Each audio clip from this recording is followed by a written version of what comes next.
I sat in the boardroom, heart pounding so hard I thought everyone could hear it, as the COO smugly presented his restructuring plan that eliminated my role. Everyone expected me to leave quietly. When he called for a vote, I let the silence hang for 3 beats, then calmly said I'd like to call a shareholder vote instead. The room froze. Our corporate lawyer's head snapped up, eyes wide with shock. I slid a stock certificate across the mahogany table, watching it glide toward the center. The COO's face drained of all color. He never knew I held 12% of the company. My name is Brigid. And until that moment in the boardroom, I'd spent 8 years believing hard work and loyalty were enough. I was the director of product innovation at TechBridge Solutions, a mid-sized software company in Austin, Texas. Not one of those massive tech giants you read about, but a solid company with heart, creating workflow automation software for healthcare companies, hospitals, clinics, medical practices. Our software helped them schedule staff, manage patient flow, coordinate care teams. Boring to some people, maybe, but I loved it because it actually helped people. I started at TechBridge right out of college at 22, fresh with my computer science degree and absolutely terrified of failing. My first job was junior developer, writing code in a cramped office that smelled like coffee and ambition.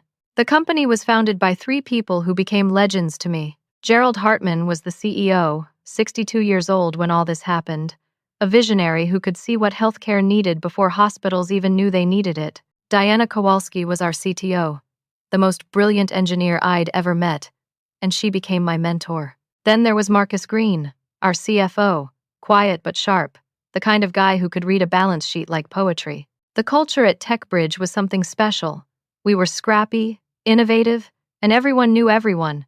It felt like family. We celebrated birthdays with cake in the break room, had movie nights when we worked late, knew each other's kids' names. I grew up there, learned everything from Diana, worked my way up from junior developer to senior developer to team lead to director.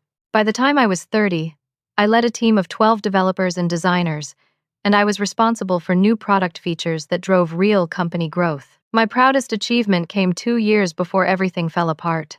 I designed something called Smart Schedule, a feature that used predictive algorithms to optimize hospital staffing based on patient flow patterns.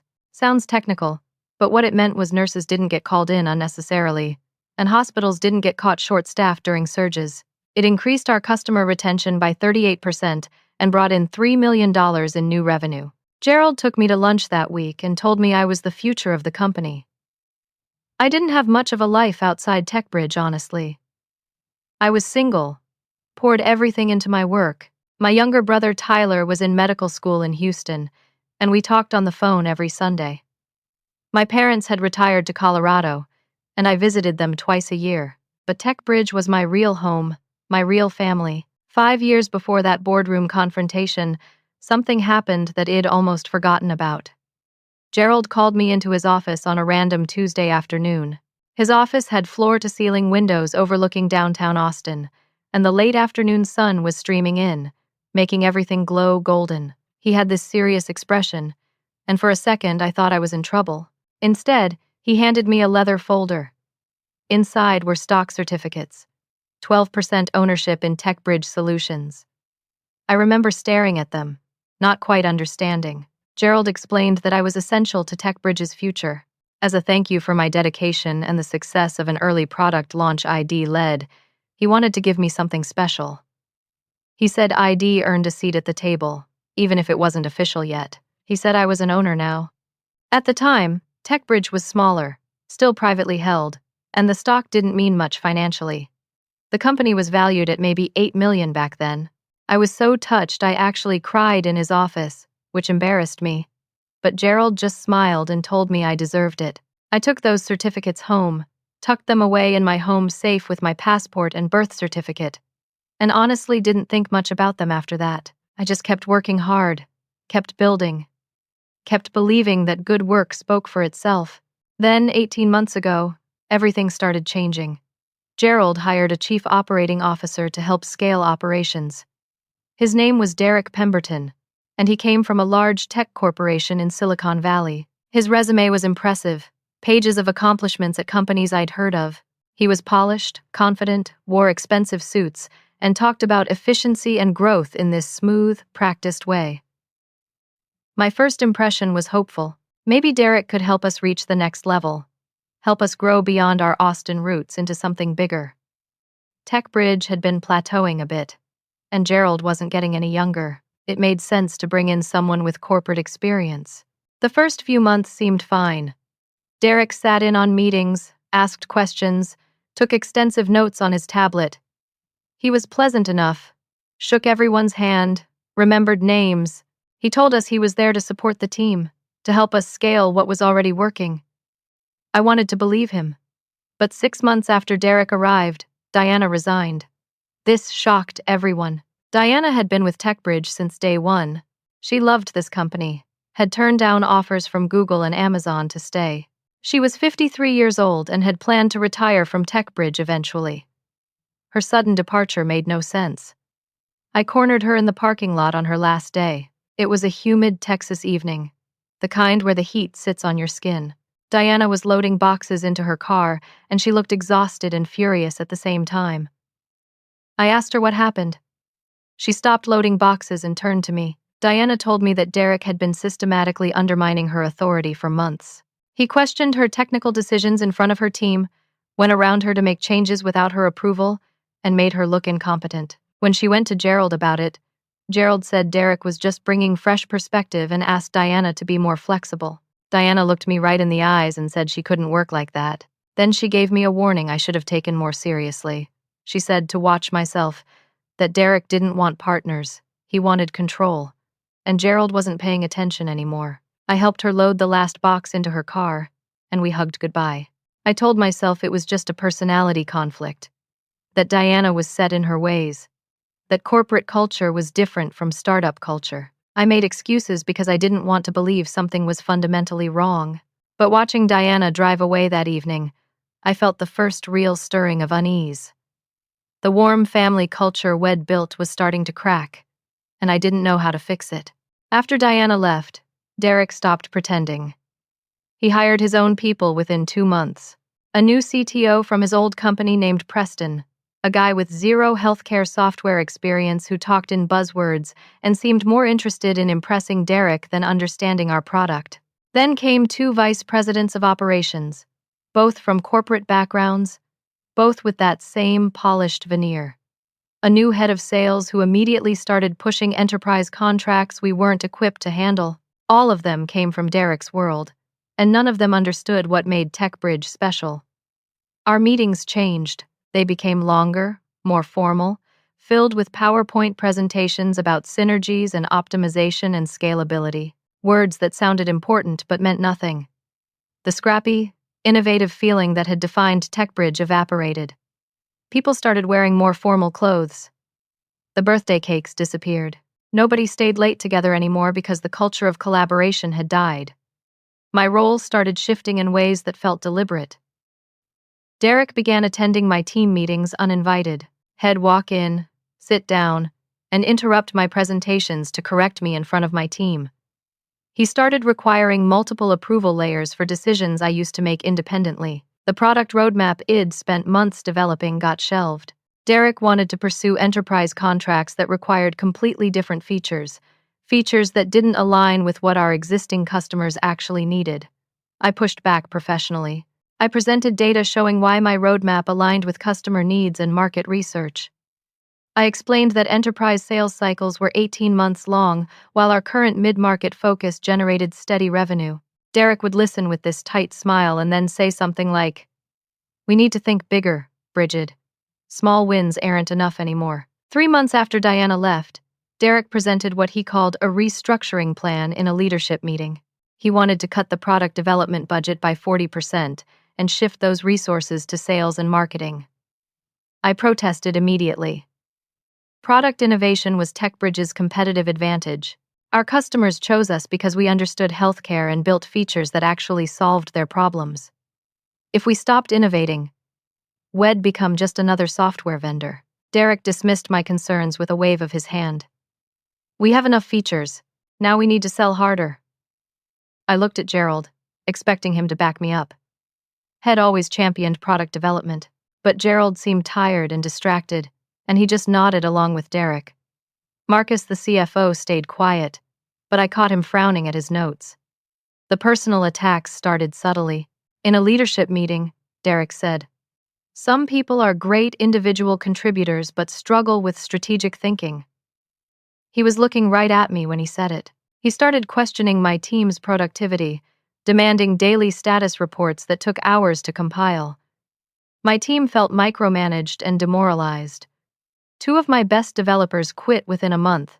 Both told me privately that the culture had become toxic and they couldn't work in that environment anymore.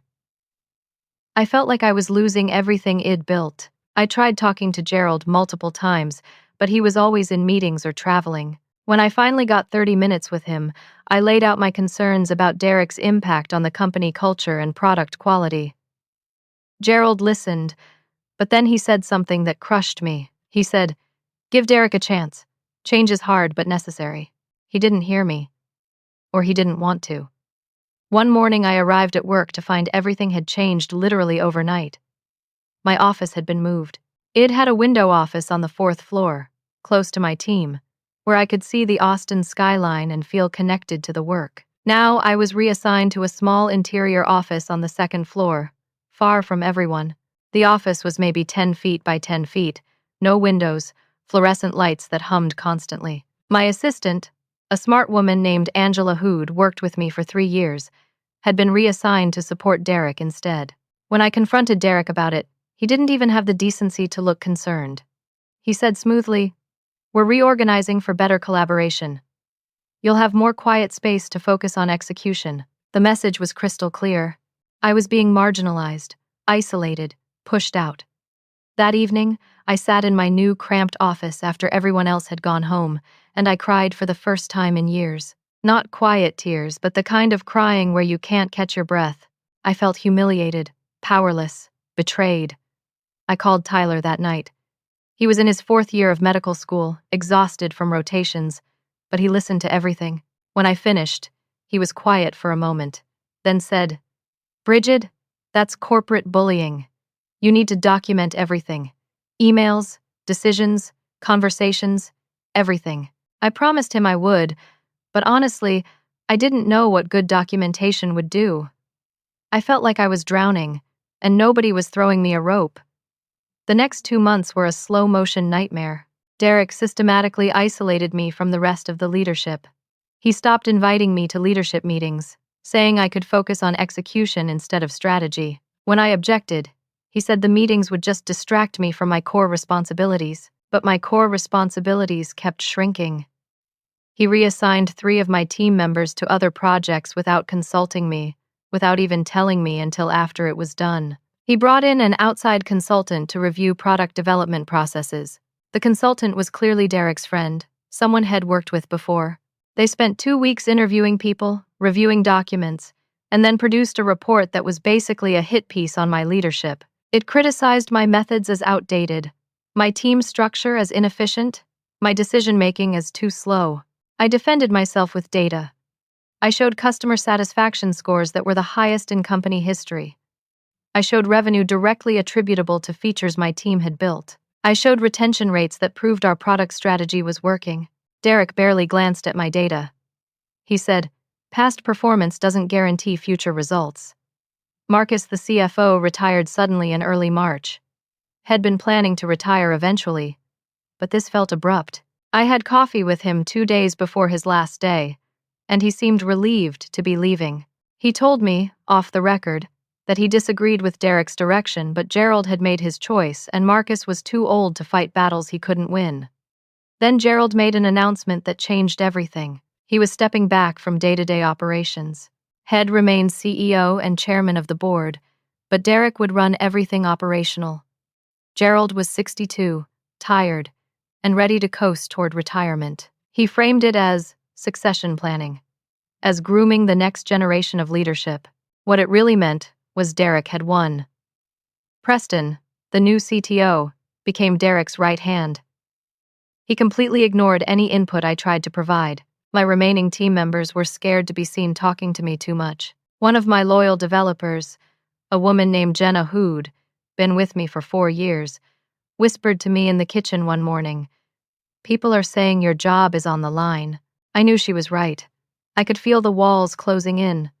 Derek scheduled an operational review meeting with me for a Thursday afternoon. When I arrived, it wasn't just Derek. Preston was there.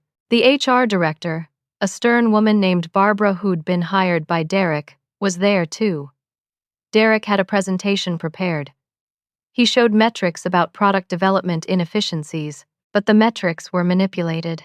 Had changed how things were measured, set impossible benchmarks that my team couldn't have met even with unlimited resources. He made it look like we were failing when in reality we'd been succeeding under increasingly difficult conditions. I tried to point this out, to explain how Head rigged the analysis. Derek cut me off and said, "I think we need to have an honest conversation about fit, Bridget." The HR director's face remained expressionless. She just took notes on her laptop, fingers clicking away while my career was being dismantled. Derek leaned back in his chair and said TechBridge was heading in a new direction. He said my skills were valuable, but perhaps not aligned with where the company needed to go. Then he presented what he called my options. Option 1. I could move to a senior individual contributor role. No management responsibilities, no team, no strategic input, just executing tasks assigned by Preston, and a 20% pay cut to reflect the reduced responsibility. Option 2. I could take a severance package. 6 months' salary, continued health insurance for the same period, and a neutral reference. He framed it as giving me choices, as being generous and thoughtful. But we both knew it was an ultimatum dressed up in corporate speak. I asked for time to think. Derek said, "Take the weekend, but we need an answer Monday." That weekend was one of the worst of my life. I couldn't sleep, couldn't eat. I felt humiliated and powerless. I kept replaying every moment, every decision, wondering what I'd done wrong. Had I been too aggressive? Not aggressive enough? Should I have played politics better? Should I have seen this coming sooner? Sunday evening, I was going through my home safe, looking for my employment contract because I wanted to see if there was anything in there that could help me. I pulled out folders of documents, my passport, some savings bonds my grandmother had given me, and then I found the stock certificates. I'd almost forgotten about them. They were in a leather folder, exactly where I'd put them 5 years ago. I held them in my hands. These pieces of paper that Gerald had given me when I was 25 and the company was so much smaller. Curious, I opened my laptop and started researching. TechBridge had grown significantly in 5 years. WED had a funding round the previous year where the company was valued at $40 million. I did the math. 12% of $40 million was $4.8 million. But more interesting than the dollar value was something else I discovered. I started reading through the shareholder agreement, which was publicly available. I'd never looked at it before because I'd just been an employee with some stock I didn't think much about. There was a clause in Section 7. Any shareholder with 10% or more ownership could call for a shareholder vote on major company decisions, including leadership changes and significant restructuring plans. I read it 3 times to make sure I understood correctly. My hands started trembling.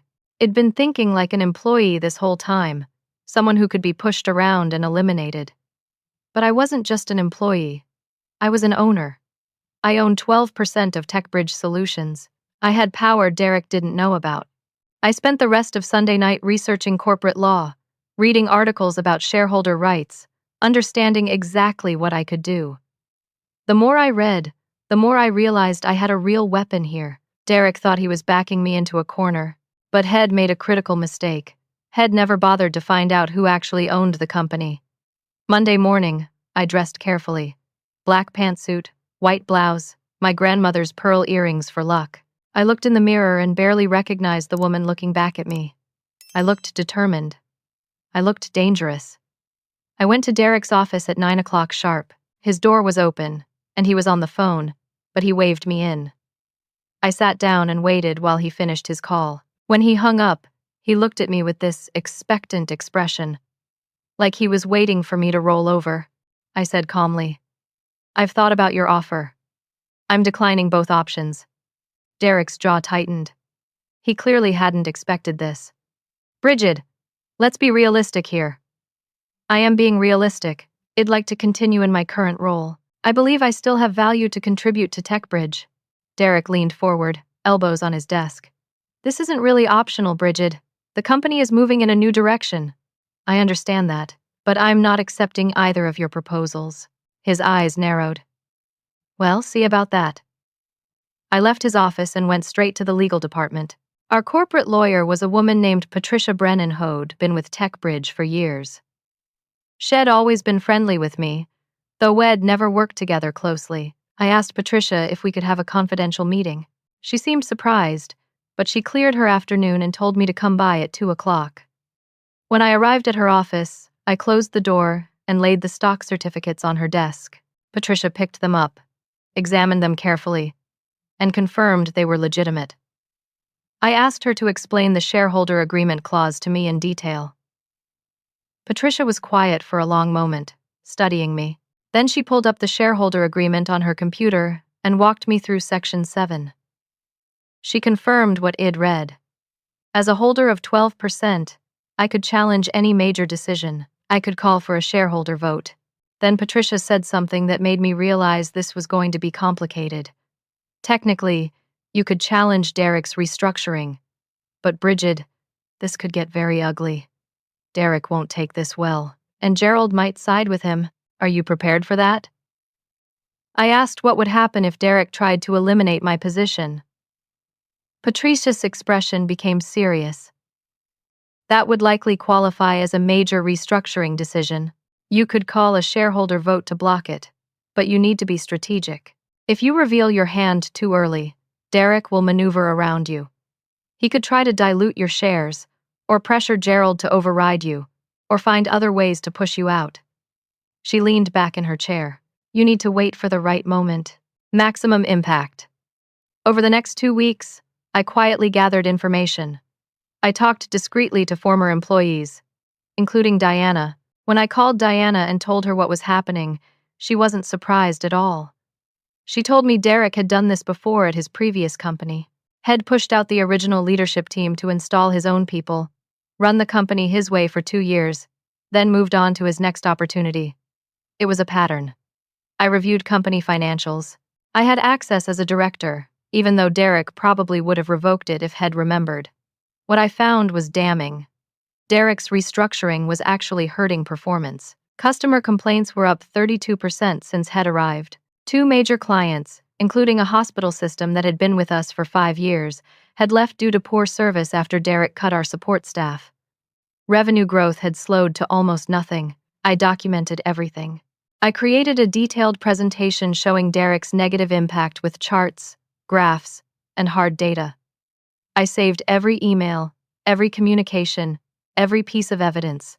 I reached out quietly to the other shareholders. TechBridge had a few early employees who'd been given small stakes years ago. One of them was an engineer named Calvin who'd left 6 months after Derek arrived. When I called Calvin and told him what was happening, he was furious. He said he'd support me if I made a move. 2 other early employees, Ryan and Stephanie, were still at the company but keeping their heads down. I met with them separately, carefully, over coffee, outside the office. I didn't tell them exactly what I was planning, but I asked if they'd be willing to vote their shares against a restructuring plan that eliminated my role. Both agreed. Combined, the 3 of them held 8%. With my 12%, that was 20% total. 2 weeks after declining Derek's offer, I received a meeting invitation in my email. The subject line was, Organization Restructuring Announcement. It was scheduled for the main boardroom. The attendee list included the full leadership team, all board members, HR, and Patricia the lawyer. The meeting was scheduled for 3 days away. Thursday at 10 in the morning. I knew this was it. Derek was going to eliminate my position publicly, in front of everyone, in a way that would humiliate me and make it impossible to fight back. Except he didn't know I could fight back. I called Patricia immediately. She picked up on the first ring. I told her about the meeting, and she was quiet for a moment. Then she said, If he announces the restructuring in a board meeting, you can invoke your shareholder rights right there. The board will be present. Other shareholders will be there. Maximum impact, like I said. Then Patricia added something that made my stomach drop. But Bridget, if you do this, you're declaring war. Derek will try to destroy you. Gerald might turn on you. The board might see you as a troublemaker. There's no going back after this. Are you absolutely ready? I thought about everything I'd built at TechBridge over 8 years. I thought about my team, the products I'd created, the customers I'd helped. I thought about Diana being forced out, the developers who'd quit because the culture had become toxic. I thought about Derek's smug face when Head told me my position was being eliminated. I said, "Yes, I'm ready." The next 3 days were surreal. I went to work, attended meetings, responded to emails, all while knowing that Thursday morning would change everything. I barely slept. I rehearsed what I'd say, reviewed my documents, played out every possible scenario in my head. Thursday morning, I woke up at 5. I went for a run, even though I hate running, just to burn off some of the nervous energy. I dressed in my best suit, navy blue, like armor. I printed out my stock certificates and put them in my briefcase, along with my presentation materials. I arrived at the office an hour early. The boardroom was empty. I chose a seat in the middle of the long table, not at the end where I could be easily dismissed. I wanted to be right in the center of everything. People started filing in around 9:45. Derek walked in with Preston, both looking confident. Gerald came in looking tired, carrying a coffee cup. The board members arrived, 4 people total, mostly investors who'd put money into TechBridge over the years. Barbara from HR, Patricia, the lawyer, who caught my eye and gave me the tiniest nod. Derek sat at the head of the table. Gerald sat beside him.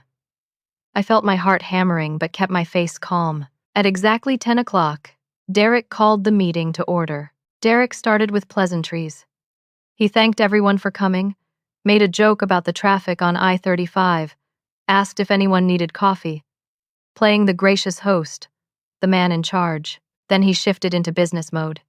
Today we're announcing some exciting organizational changes that will position TechBridge for our next growth phase. He pulled up a slide on the big screen. It showed a new organizational chart. My eyes went immediately to where my role should have been. Director of Product Innovation was gone, completely eliminated. In its place were 2 separate roles, both reporting directly to Preston. One was Product Strategy Manager, the other was Development Operations Lead. Smaller roles, less authority, divided responsibilities. Derek continued smoothly. We're evolving from a generalist leadership model to specialized functions. This will give us more agility and clearer accountability. Unfortunately, this means Bridget's current position is being eliminated. He said it so dismissively, like announcing a change in the lunch menu. Like my 8 years, my contributions, my life's work meant nothing. I felt every eye in the room turn toward me. I kept my face neutral, didn't react. Derek kept talking. We're offering Bridget a transition package that reflects her contributions to TechBridge. She's been a valued contributor, and we wish her well in her next chapter. One of the board members, a man named Harold, asked, "When does this take effect?" Derek said, "Immediately. We've already identified candidates for the new roles." Of course he had. Probably people from his old company. Gerald shifted uncomfortably in his seat but said nothing. Derek wrapped up his presentation. This is part of a broader restructuring initiative that will streamline operations and position us for accelerated growth. I'd like to call for a board vote to approve this restructuring plan. This was standard procedure. Board votes on organizational changes were usually just formalities. Everyone nods, it's approved, life goes on. The board members nodded, preparing to raise their hands. I let the silence hang. 1 beat, 2 beats, 3 beats. Then I spoke, my voice clear and calm. Before we vote on that, I'd like to exercise my rights under the shareholder agreement. Derek's head whipped toward me. What are you talking about? I'd like to call a shareholder vote instead. The room went completely silent. Patricia's head snapped up, eyes wide. Even though she'd known this was coming, seeing it happen was clearly shocking to her. Derek's face showed confusion. You're not a shareholder, Bridget. I reached into my briefcase and pulled out the leather folder containing my stock certificates. I opened it, removed the certificates, and slid them across the polished mahogany table toward the center where everyone could see them. Actually, I am. Gerald's eyes went wide. He recognized the certificates immediately, recognized his own signature on them from 5 years ago. Harold picked them up, examined them closely, then passed them to the board member next to him, a woman named Susan. They circulated around the table. Patricia stood up and walked over to examine them. After a moment, she said clearly, "These are legitimate. Brigid owns 12% of TechBridge Solutions." Derek's face went through several colors. White first, then red. There must be some mistake. When was this? Who authorized this? I said calmly. Gerald gave them to me 5 years ago. Everyone looked at Gerald. He nodded slowly, finding his voice. I did. Brigid earned them. She was instrumental in our Series A success, and I wanted her to have an ownership stake. Derek was trying to process this, trying to regain control. Regardless, this doesn't change the business necessity of restructuring. It'd been waiting for this. Actually, it does. Under Section 7 of the Shareholder Agreement, any holder of 10% or more can call for a full shareholder vote on major restructuring decisions. Patricia nodded. That's correct. It's in the founding documents. Derek turned on Patricia, his voice sharp. Why wasn't I informed about this clause? Patricia's voice remained even. It's in the shareholder agreement. Public record. Available to all officers of the company. Derek had never bothered to read it. Had assumed his title gave him all the power he needed. I continued. Every word measured. I'm formally invoking that right. I call for a shareholder vote on whether to proceed with this restructuring plan. Harold, the board member, said, "Who are all the shareholders? We need to know the breakdown." Patricia had clearly anticipated this. She pulled up a document on her laptop. Gerald Hartman holds 48%. Derek Pemberton holds 15% as part of his compensation package. 3 early employees, Calvin Morris, Ryan Fletcher, and Stephanie Torres, hold a combined 8%. A venture capital firm, Riverside Partners, holds 12%. Brigid Connor holds 12%. The remaining 5% is scattered among minor holders. I watched Derek do the math in his head. I could see him calculating, trying to figure out if he could win this. I've already spoken with Calvin, Ryan, and Stephanie. I said. They've agreed to vote with me. That's 20% combined. Derek's confident facade crumbled. His face went from red to pale. 20% against him, before we even counted Gerald or the venture capital firm. Susan, the board member, said, "This is highly irregular." Patricia spoke up. "It's unusual, but it's completely within the shareholder agreement provisions. Brigid has every legal right to call this vote." Derek stood up abruptly. "I need to speak with Gerald. Privately." Now, he didn't wait for permission, just walked toward the door. Gerald glanced around the room, then followed him out. The door closed behind them. The rest of us sat in awkward silence. I could hear my own heartbeat. My hands were shaking slightly, so I clasped them together under the table. Through the door, I could hear raised voices but couldn't make out words. The conversation went on for 20 minutes. Some of the board members checked their phones. Preston sat rigid, clearly panicking. Finally, Derek and Gerald returned. Derek had composed himself somewhat, but his hands trembled slightly as he sat down. Derek said, trying to sound reasonable, "Let's all take a breath here. Brigid, I appreciate your passion for TechBridge. Perhaps we've been hasty in our approach. I'd like to propose a compromise." Here it comes, I thought. The trap. Well, keep your role as director, but with adjusted scope, reporting to Preston. This way we maintain organizational clarity while preserving your contributions. It was exactly what Id expected. A way to control me while keeping his restructuring essentially intact. Under Preston, I'd have no real authority. Derek would still win. I said clearly, "No. I'm calling the vote. But not just on the restructuring." Derek's eyes narrowed dangerously. "What do you mean?" "I'm calling for a vote of no confidence in the chief operating officer position." The room erupted. Harold objected. "That's too extreme," Susan said.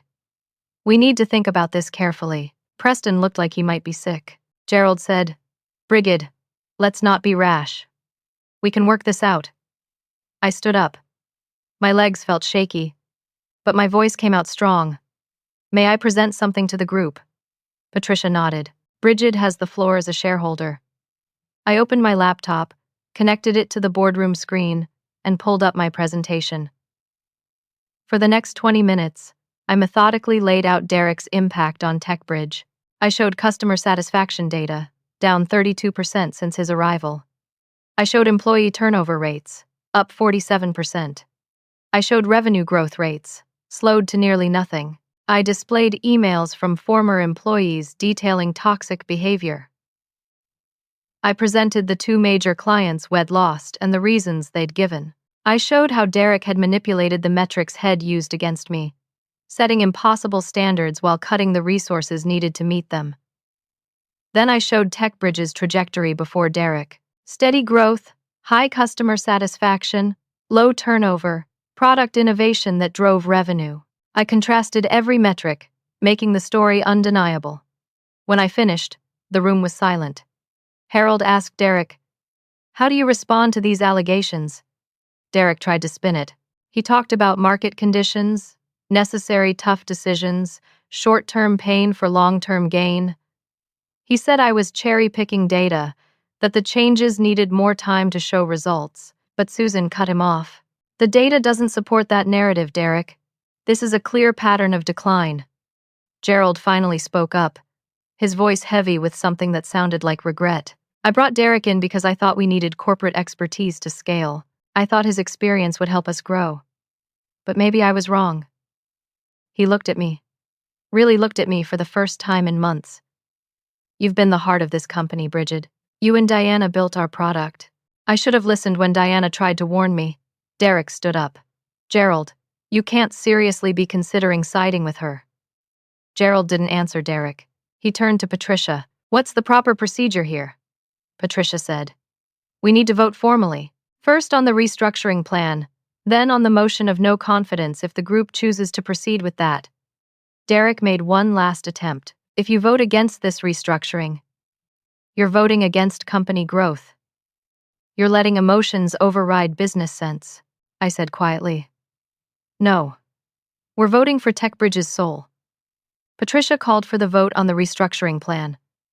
By share percentage, each shareholder will vote their shares. The restructuring requires majority approval to proceed. She went through the list. Brigid Connor, 12%. Against. Calvin Morris, Ryan Fletcher, and Stephanie Torres have submitted written proxies voting their combined 8% against the restructuring. Patricia confirmed, reading from her computer. Gerald Hartman, 48%. The room held its breath. Gerald looked at Derek, then at me. Against. Derek's face went white. Patricia continued tallying. Derek Pemberton, 15%. 4. Derek said weakly. The venture capital firm's representative, who'd been silent the whole meeting, voted against. Riverside Partners has 12% against. We've seen the data. This restructuring isn't good for our investment. Patricia tallied everything. 80% against. The restructuring is blocked. Derek sat down heavily.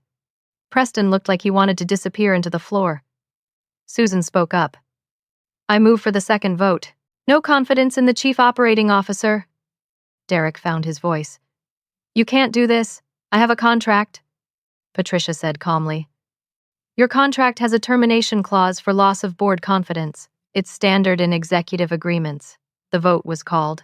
This time, even Derek's own shares couldn't save him. Gerald voted against him. The venture capital firm voted against him. All the small shareholders voted against him. Total vote against Derek, 87%. Patricia said formally. The motion passes. The chief operating officer position is terminated effective immediately. Derek gathered his things in stunned silence. He wouldn't meet anyone's eyes. He closed his laptop, picked up his briefcase, and walked out of the boardroom without saying another word. The door closed behind him with a soft click. Nobody spoke for a long moment. Then Gerald turned to me. His eyes were tired but clear. Will you stay, Brigid? Help me fix this. I looked around the room. At Patricia, who was trying to hide a small smile. At the board members, who looked relieved. At Preston, who looked terrified about his own future. Yes, I said. I'll stay. The next 3 months were intense but hopeful in ways I hadn't felt in over a year. The day after Derek left, Gerald called an all-company meeting. He stood in front of everyone in the Austin office and the remote teams joining by video, and he did something I'd never seen him do before. He apologized. He said Head made a mistake bringing Derek in without understanding what TechBridge really needed. He said Head let his fear about aging and succession cloud his judgment. He said Head ignored warning signs and dismissed concerns from people he should have trusted. He promised to do better. Then he announced that we were returning to our roots. Product innovation, customer focus, culture over corporate politics. And he announced my promotion. I was now Chief Product Officer, a C-suite position. I'd have a seat at every leadership meeting, real authority, and a mandate to rebuild what Derek had broken. The company erupted in applause. People I hadn't talked to in months came up to me afterward with tears in their eyes, thanking me for fighting. But I knew the real work was just beginning. Gerald and I had lunch together that week at a quiet restaurant downtown. Over tacos and iced tea, we had the most honest conversation we'd ever had. He admitted he'd been tired and scared. He was 62, watching other founders his age retire or get pushed out, and Head panicked. He thought bringing in corporate expertise was the answer, that his scrappy startup instincts weren't enough for a bigger company. I told him that experience without values is just empty credentials. That Derek's resume was impressive, but it didn't mean he understood what made TechBridge special. Gerald smiled sadly and said, I forgot that experience and wisdom aren't the same thing. He made me a promise that day. He'd stay on as CEO for 3 more years, actively involved, and he'd mentor me to eventually take over the role. But only if that's what I wanted. No pressure, no assumptions. I said yes, not because I'd always dreamed of being CEO, but because I wanted to protect TechBridge. I wanted to make sure what happened with Derek never happened again. We hired a new COO 2 months later, but this time we did it right. We involved the whole leadership team in the search. We prioritized cultural fit alongside experience. We hired a woman named Rachel Thompson who had built a healthcare software company from the ground up, sold it, and was looking for her next challenge. She understood what we were building and why it mattered. We brought back 2 of the developers who'd quit, including Jenna. Both of them said they'd been hoping TechBridge would change because they loved the work and the mission. Jenna told me privately that watching me stand up to Derek had inspired her to speak up more in her own life. We reversed Derek's budget cuts and reinvested in product development. We also invested in support staff and customer success, the teams Derek had gutted. Within 6 weeks, our customer satisfaction scores started climbing back up. The complaints dropped. Customers who'd been considering leaving decided to stay. Preston, the CTO Derek had brought in, resigned 2 weeks after Derek left. He knew he didn't fit. We promoted from within, bringing up a senior engineer named Travis who'd been with us for 6 years and actually understood healthcare software. I moved back into my window office on the 4th floor. But I didn't stay in the same role or the same mindset. Everything had changed. I'd changed. I kept my stock certificates in my desk drawer now, not locked away in a safe at home. Every time I opened that drawer to grab a pen or a notepad, I'd see them. They reminded me of something important. I thought about Diana a lot during those months. I called her one evening in April and told her everything that had happened. She laughed so hard she started crying. She said she'd known I had it in me, that I just needed to remember my worth. Diana had started consulting for other healthcare tech companies, and she was happy. She said leaving TechBridge had been painful but ultimately good for her. She'd learned that sometimes you have to walk away from something you love if it's become toxic. But she was glad I'd stayed and fought. She said, someone needed to stand up to that corporate vulture, and I'm proud it was you. Harold, the board member, pulled me aside after a board meeting in May. He told me that watching me challenge Derek had reminded the board what they'd invested in originally. Not fancy corporate structures or Silicon Valley buzzwords, but real innovation and authentic leadership. He said the venture capital firm Riverside Partners had already told him they'd support additional funding whenever we needed it, because they believed in TechBridge's direction again. The most meaningful conversation happened with Gerald in June. We'd been working late on strategy planning for the next year, and we ordered pizza to the office like we used to do in the early days. Sitting in the conference room with half-eaten pizza boxes and scattered notes, Gerald said something he'll never forget. He said, "I almost destroyed this company because I forgot what made it special.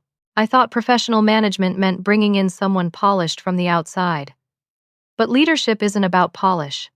It's about integrity and courage and caring about the mission more than your own comfort." He looked at me.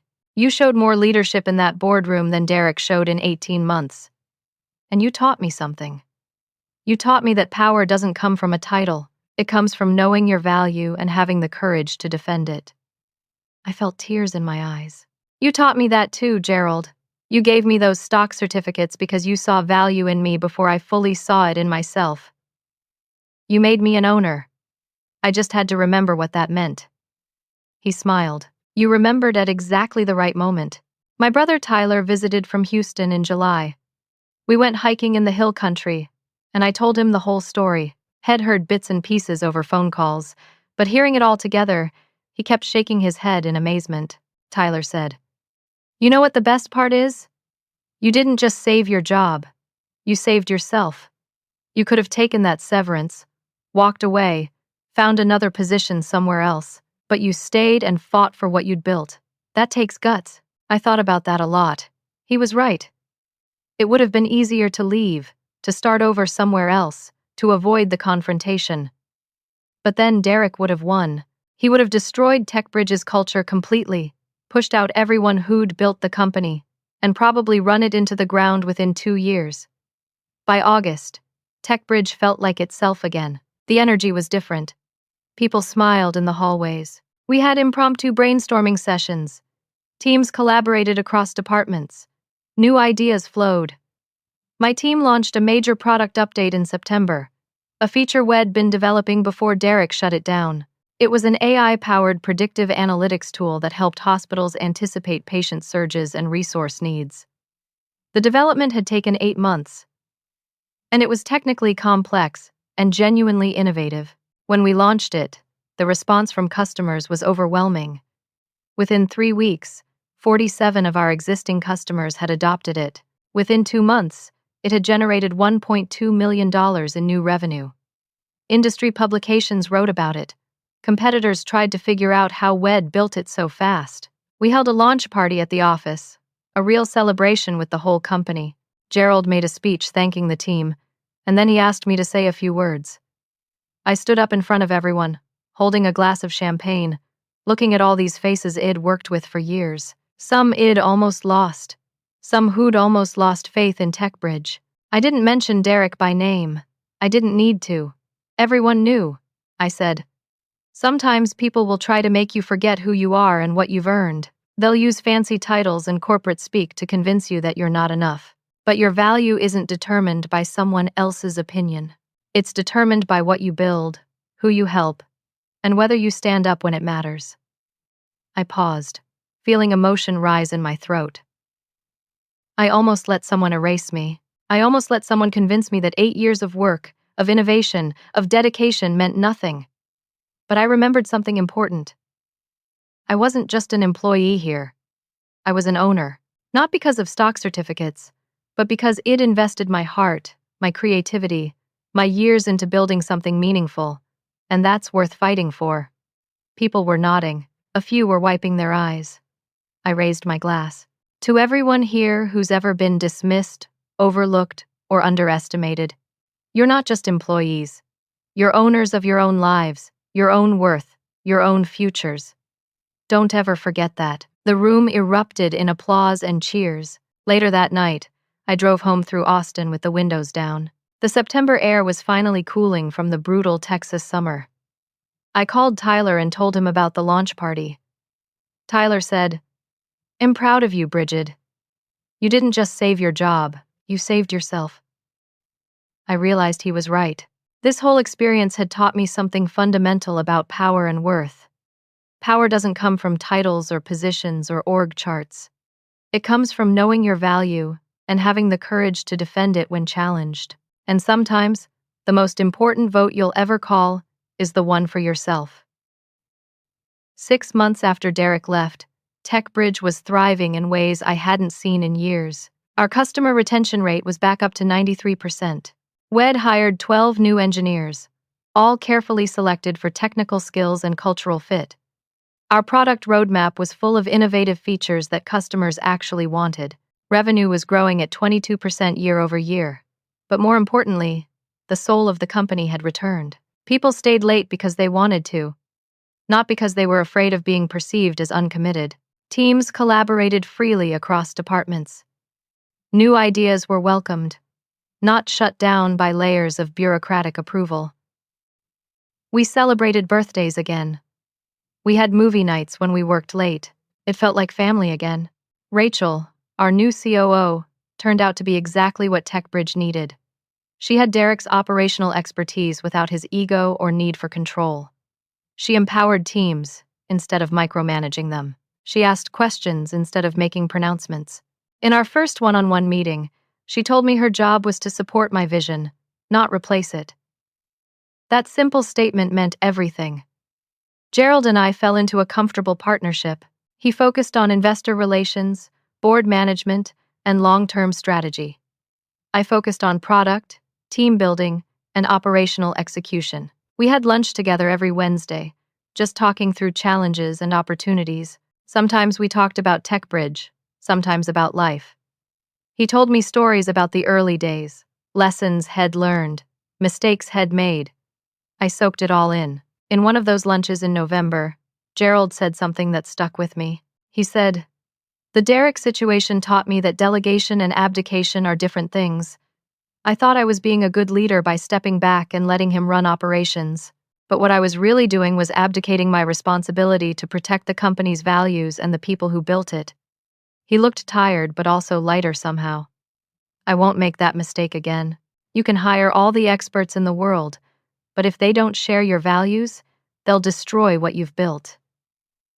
I thought about my own lessons from those dark months.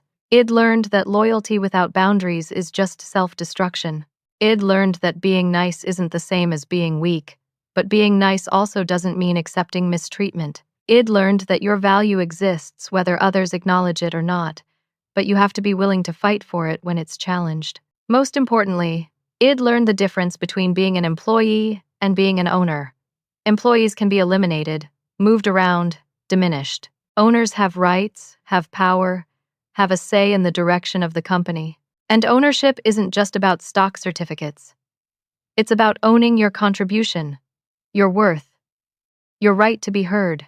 The board meeting where I'd challenged Derek had changed me fundamentally. I'd discovered something about myself that I hadn't fully known before. I had courage, real courage, the kind that shows up when everything is at stake and the easier path is to just walk away. Jenna, my loyal developer who'd stayed through everything, got promoted to Director of Engineering in December. She was brilliant and deserved it.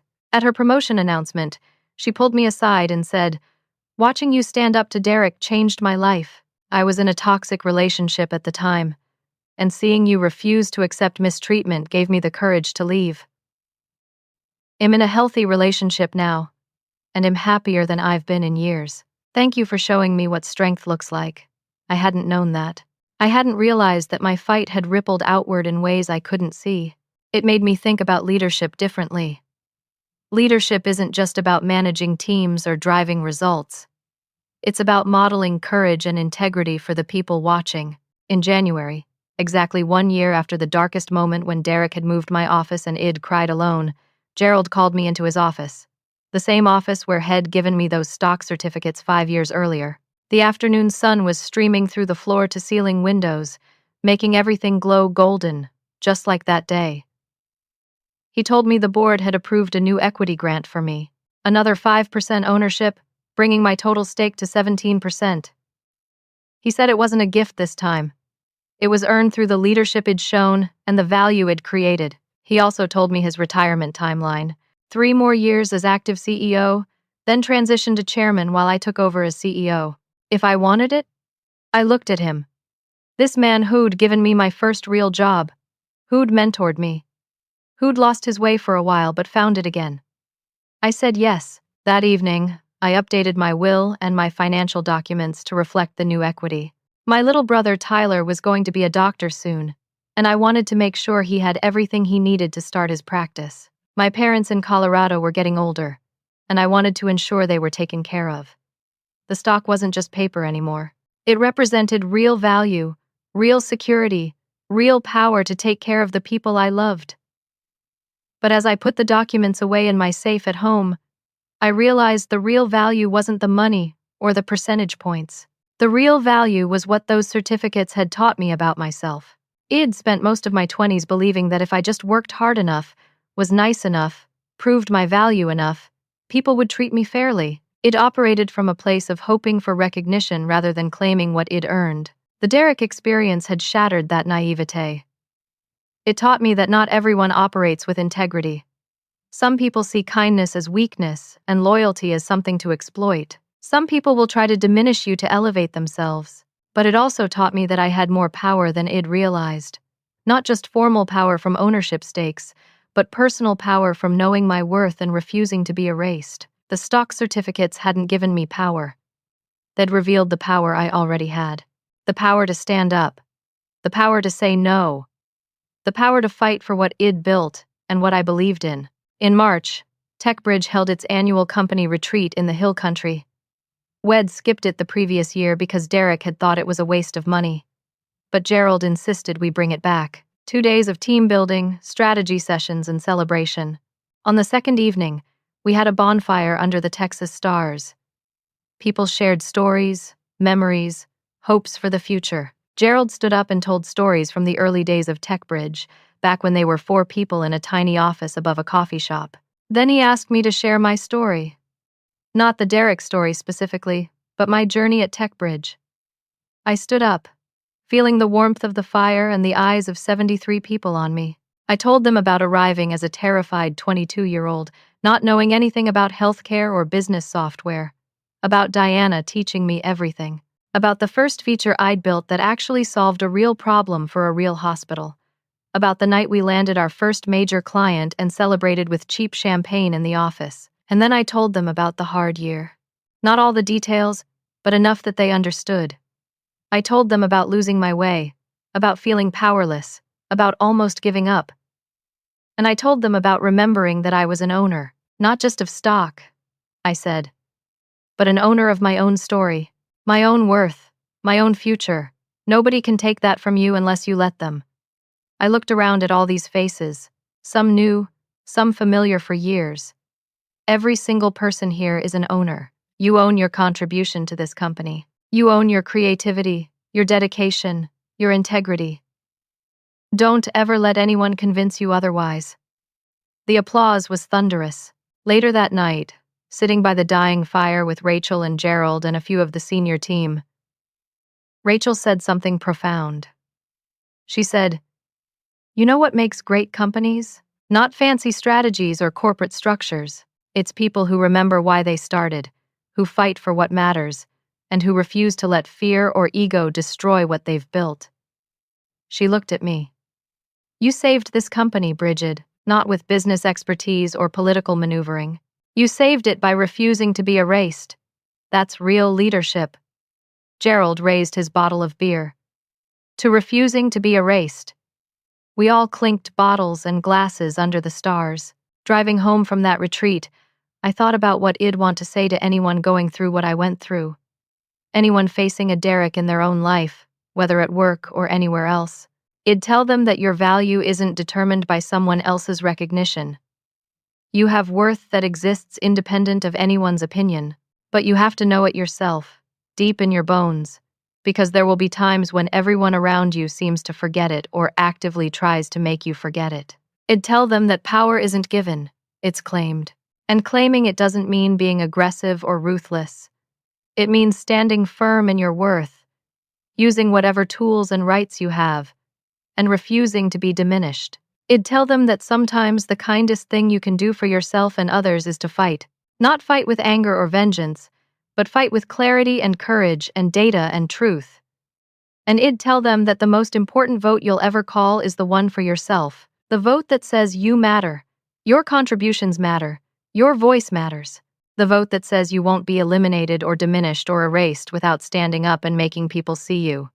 Because in the end, that's what those stock certificates really represented. Not 12% of a company, but 100% of my right to be heard, to be valued, to claim my place at the table I'd helped build. Now, a question for you. Have you ever had to stand up for yourself in a situation where it felt like everything was stacked against you? Maybe at work, maybe in a relationship, maybe in your family. How did you find the courage to speak up? Or if you haven't yet, what's holding you back? I'd love to hear your stories in the comments below. Sometimes knowing we're not alone in these struggles makes all the difference. If this story resonated with you, please hit that like button. It helps more people find these stories and maybe gives someone the courage they need to stand up for themselves. And if you want more stories about finding your voice and claiming your worth, subscribe to this channel. Share this with someone who might need to hear it today, someone who's forgotten their own power. Thank you for listening to my story. I hope it reminds you that you're not just an employee in your own life, you're the owner. And owners have rights that can't be taken away unless you surrender them. Remember your worth, claim your power, and never let anyone convince you that you're less than you are.